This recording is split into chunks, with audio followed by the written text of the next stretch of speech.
Shalom dan selamat pagi saudara-saudara yang terkasih, Jemaat GKI Sumut Klasis Medan 1. Pada pagi hari ini kita kembali merenungkan firman Tuhan bersama Lentera Anugerah. Dan pada pagi hari ini saudara-saudara akan ditemani bersama saya, Armando Napitupulu. Saya jemaat dari GKI Sumut Tanjung Rejo, dan saya juga alumni dari Fakultas Teologi Universitas Kristen Satya Wacana di Salatiga, Jawa Tengah. Baik, sebelum kita merenungkan firman Tuhan, marilah kita bersatu di dalam doa. Kami merasakan kebaikan yang Tuhan berikan kepada kami. Kami merasakan anugerah yang Tuhan berikan kepada kami. Kami bersyukur untuk penyertaan Tuhan di pagi hari ini. Tuhan, sebelum kami mengawali aktivitas kami hendak merenungkan firman Tuhan yang akan menuntun aktivitas kami pada hari ini. Kami memohon Tuhan, biarlah Tuhan memimpin kami, biarlah Tuhan memberikan kami pengertian, agar kami mengerti maksud dari firman-Mu. Berfirmanlah Tuhan, kami siap untuk mendengarkan. Amin. Saudara-saudara yang terkasih dalam nama Kristus Yesus, pada pagi hari ini kita akan merenungkan firman Tuhan yang diambil dari Efesus pasal 4 ayat 32. Tetapi hendaklah kamu ramah seorang terhadap yang lain, penuh kasih mesra dan saling mengampuni, sebagaimana Allah di dalam Kristus telah mengampuni kamu. Demikian firman Tuhan. Saudara-saudara yang terkasih, pada hari Minggu kemarin, tepatnya ketika kita mengingat serta menghayati peristiwa Minggu Palma, kita juga mengingat suatu peristiwa yang tentunya menyayat hati orang Kristen, yaitu kasus pengaboman di Gereja Katedral di Makassar. Kita melihat peristiwa ini betul-betul melukai hati umat Kristen, karena ini bukan kali pertama kita diperhadapkan dengan situasi seperti ini. Ini sudah kali keberapa kalinya kita menghadapi situasi seperti ini, dan tentunya ini melukai hati banyak umat Kristen, juga melukai banyak hati umat manusia di Indonesia. Dan kemudian kita melihat saudara-saudara begitu banyak ragam respon umat Kristen di media sosial. Ada yang mencoba untuk mencaci maki, ada juga yang mencoba untuk tetap sabar, namun sembari merasakan duka melihat umat Kristen sengsara. Pun ada juga yang menuliskan macam-macam untayan kata pengampunan yang coba dia tuju kepada pelaku gitu, kepada komplotan yang merencanakan peristiwa tersebut. Tetapi bagaimana sebaiknya sebagai umat Kristen kita menyikapi peristiwa seperti ini? Bagaimana sebagai umat Kristen ketika kita dilukai, ketika kita mendapat penolakan, ketika kita mendapatkan penganiayaan dari orang lain? Bagaimana sikap yang harus kita ambil? Saudara-saudara terkasih, marilah kita merenungkan satu kalimat yang dituliskan Paulus kepada jemaat Efesus di dalam Efesus pasal 4 ayat 32. Agar kita saling mengampuni, sebagaimana Allah di dalam Kristus telah mengampuni kita.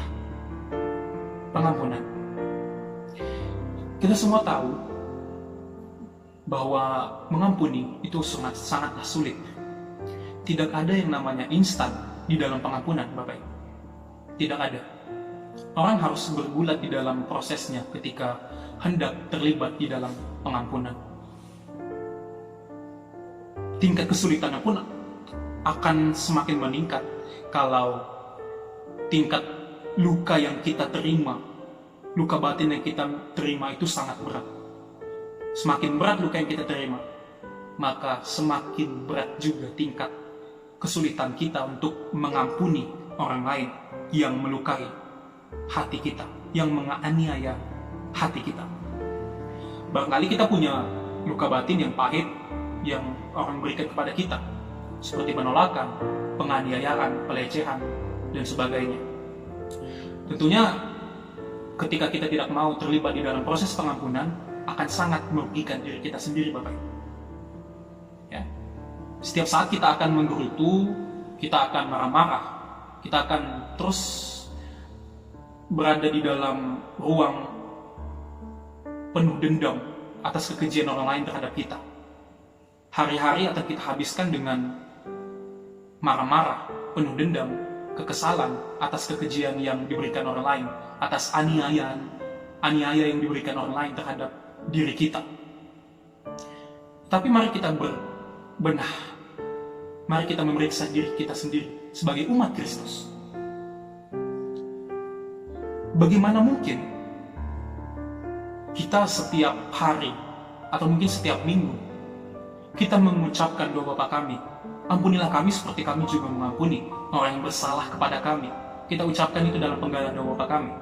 Tetapi nyatanya dalam praktik kita masih menyimpan dendam, kita masih tidak rela untuk mengampuni, kita masih suka untuk berada di dalam ruang yang membuat kita sakit hati, dendam, amarah. Kalau begini, bukankah kita menipu diri sendiri dan juga Allah? Bukankah demikian kita menghina atau mengotori keindahan dari doa Bapa kami itu? Bagaimana mungkin kita disebut sebagai manusia baru, manusia yang hidup di dalam Kristus, tetapi kita tidak rela mengampuni? Padahal Kristus mengajarkan kita mengampuni. Bukankah kita mengotori istilah manusia baru itu, istilah yang diberikan Paulus kepada kita? Maka saudara-saudara, marilah kita mencoba perlahan-lahan, tidak usah terburu-buru kita masuk di dalam proses pengampunan. Marilah kita berkomitmen untuk setia di dalam proses pengampunan. Kita belajar dari Yesus yang mengajarkan kita mengampuni, bukan hanya mengajarkan kita secara lisan, secara tulisan, tetapi pengampunan yang Tuhan Yesus ajarkan kepada kita nyata melalui pengampunan atas dosa-dosa manusia. Itu adalah pengampunan yang sangat besar, melebihi tindakan pengampunan yang lainnya. Maka dari itu, kita harus semestinya sebagai umat Allah memberikan ruang di dalam kehidupan kita untuk mengampuni, sama seperti Allah mengampuni kita melalui jalan kesengsaraan yang Kristus jalani demi pengampunan kita. Hanya sebuah pengampunan, hanya demi sebuah pengampunan. Maka dari itu pengampunan, saudara-saudara, harus kita pahami bahwa pengampunan didasarkan atas kasih, bukan syarat-syarat. Kita tidak memerlukan macam-macam syarat untuk menggerakkan hati kita untuk mengampuni. Misalnya, ketika kita mendapatkan penolakan, ketika kita dianiaya dan membuat kita luka batin, lantas kita meminta pertanggungjawaban atas tindakannya, baru kita bisa mengampuni. Tidak, pengampunan pada hakikatnya tidak seperti itu. Mengampuni itu adalah urusan pribadi, tanggung jawab untuk dihukum, ya, itu urusan orang yang melukai kita. Ketika kita menuntut, kita boleh menuntut orang yang menganiaya kita untuk mempertanggungjawabkan tindakannya. Ketika kita dianiaya, ketika kita ditolak, ketika kita dilecehkan, kita boleh meminta mereka untuk mempertanggungjawabkan. Tetapi terlebih dahulu kita harus mengampuni dia.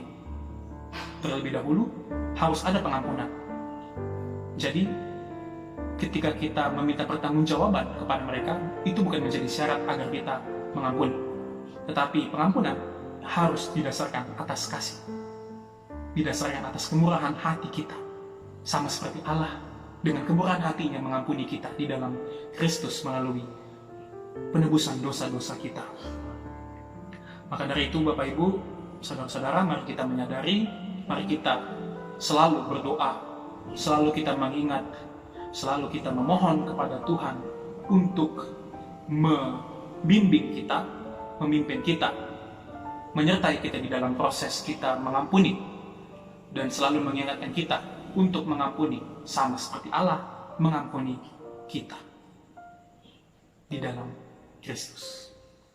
Selamat mengampuni. Amin. Kita bersatu di dalam doa.